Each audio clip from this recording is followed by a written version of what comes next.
అందరికీ నమస్కారం.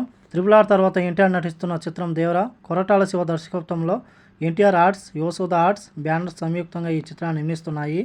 ఈ సినిమాలో ఎన్టీఆర్ సరసన జాన్వీ కపూర్ నటిస్తుండగా బాలీవుడ్ హీరో సైఫ్ అలీ ఖాన్ విలన్గా నటిస్తున్నాడు. 2 భాగాలుగా రిలీజ్ అవుతున్న దేవర మొదటి భాగం ఏప్రిల్ 5న రిలీజ్ అయింది. ఇప్పటికే రిలీజ్ అయిన పోస్టర్స్ ప్రేక్షకులను విశేషంగా ఆకట్టుకున్నాయి. ఎప్పటి నుంచో దేవర గ్లిమ్స్ ఎప్పుడు వస్తుందని అభిమానులు వేయికలతో ఎదురు చూస్తూ ఉన్నారు. దేవర అప్డేట్ ఇవ్వమని ఫ్యాన్స్ ట్విట్టర్లో కూడా ట్రెండ్ కూడా చేశారు. ఇక ఇన్నాళ్లకు మేకర్స్ ఫ్యాన్స్ మొర విన్నారు. ఎట్టికేలకు దేవర గ్లిమ్స్కు డేట్ ఫిక్స్ చేశారు. జనవరి 8న దేవర గ్లిమ్స్ రాబోతున్నట్లు మేకర్స్ అధికారికంగా ప్రకటించారు. మరో 3 రోజుల్లో భయానికే దేవుడు రాబోతున్నాడంటూ రాసుకొచ్చారు. ఇక పోస్టర్లో డీ షేప్లో ఉన్న కత్తిని చూపించారు.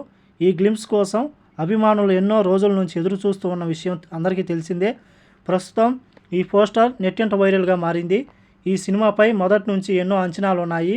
ఈ గ్లిమ్స్ అప్డేట్తో ఫ్యాన్స్ రికార్డులు బద్దలు కొట్టడానికి రెడీగా ఉండండిరా అంటూ కామెంట్స్ పెడుతున్నారు.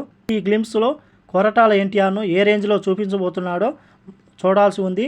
ఈ వీడియో నచ్చితే లైక్ చేయండి, షేర్ చేయండి, సబ్స్క్రైబ్ చేసుకోండి. నెక్స్ట్ వీడియోలో మళ్ళీ కలుద్దాం. జై హింద్.